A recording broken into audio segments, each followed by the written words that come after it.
Well, welcome back to episode 2 of David in the Northeast.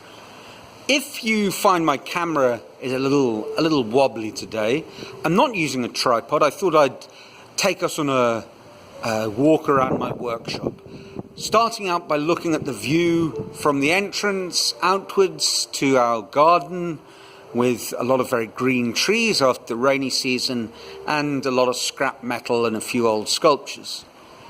If I swing round, this is my workshop. We have a bunch of sculptures that are in various stages of finished. And what I thought I'd show you is some of the early pieces in this David series. This was the first. It was a study of the head, specifically, with a view to trying to work out how to do the hair. You know, I work with a method which is, I suppose, you can think of as line drawings on a surface. So trying to create the volume of David's thick, curly hair poses a bit of a challenge. And so that's what this piece was all about. There were a lot of things that didn't work out right. For example, angles of the neck and so on, I realized I needed to work on. And so I just kind of cut him short there and moved on. The second piece is over here.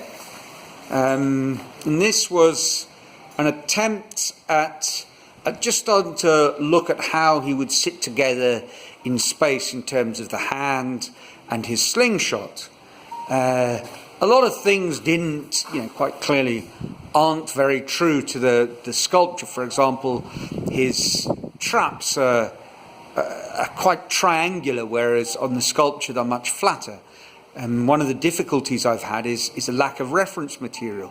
I think I've cracked that one to a degree, besides the possibility of going to visit the replica in Recife up the road, 12 hours by bus. I found a really good downloadable 3D graphic model that you can rotate on your computer and look at from any angle that Stanford University did based on a whole string of photographs that they took of the original in Florence. So I hope to be able to solve those sort of problems as I develop and as I do detailed studies of the 3D graphic model. Once I'd finished that one, well, I didn't finish it. I reached a point and there was just more wrong than was right, and it was larger than I'd kind of anticipated. So I thought, let's try and make a smaller figure, which is the one I showed you last week. He's lying down over there. But before that, I wanted to just play around to get an idea of the pose. So I made this quick wire sketch, much smaller. And, I got a lot. Obviously, there's a lot, again, that isn't quite in the right position. But my approach is to basically do something, analyze it, and then do another one. If you're drawing, that's very much the way even vastly more experienced artists do draw. They put down marks, they learn from the marks, and they work over it. Now, with my particular technique of wire work, working over the wire would really not work.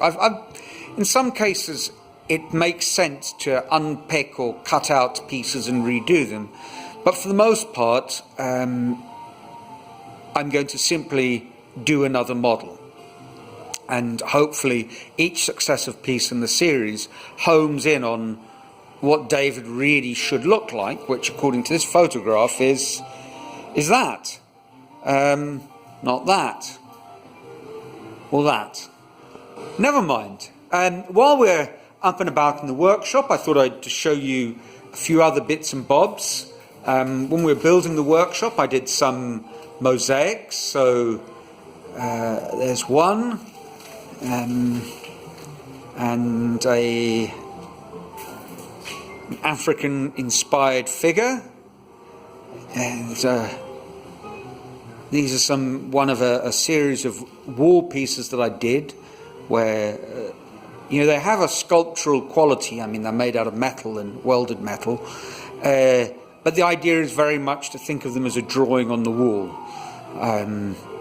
but with more body, so to speak. And as I've done studies, I kind of scatter them around the workshop. There's a large hand that I did. Sort of got the positioning wrong, and the wrist angle was, just didn't work out. But it looks all right on the wall. I'm happy enough with that. I did a lot of hands, as I had a commission to make a pair of hands which have been positioned outside a sort of healing centre at a local resort. So this was the largest of one of the wire studies. I did smaller pieces in the study process. Here's a couple. This one gives you an idea of what the actual finished piece looked like, although the finished piece is, I suppose, 2 meters by 1 meter and 1.5 meters high. So, and welded steel. So quite a different proposition. I mentioned earlier, the difficulty of working with hair. And if I look at some earlier pieces I did of mine, this is one of the first figures that I did. They tended to be bald. I was focusing very much on the structure and trying to work out how to do hair was a bit of a challenge. I did a commissioned dog, so I did a series of dogs, but they were whippets, and the whippets have very smooth coats, so that issue of the hair wasn't much of a problem.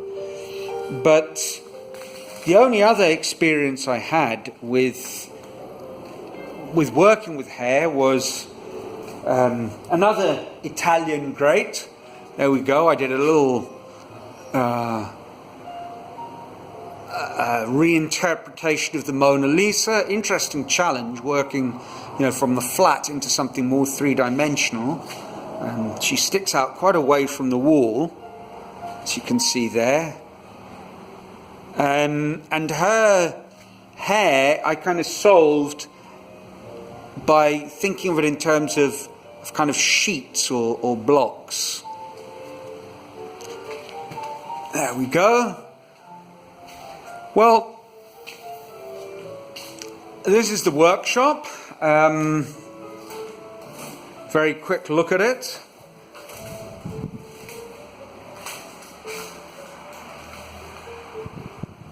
This is where I spend a fair few hours each day. And on to the latest state of play of David, of the latest study. I've got to say thank you. A good piece of advice from the first episode was that perhaps a dark background would help. I haven't had time to, well, I have had time, but I haven't painted a black backing, so I just used a handy metal sheet, and fingers crossed I'll have that black background ready for next week, but this week I've been travelling, so it just didn't work out. Anyway, this is what David looks like at the moment. I've started working on one of the shoulders. That gives you a better idea. Trying to get some sort of detail with the collarbone. The head's more or less finished.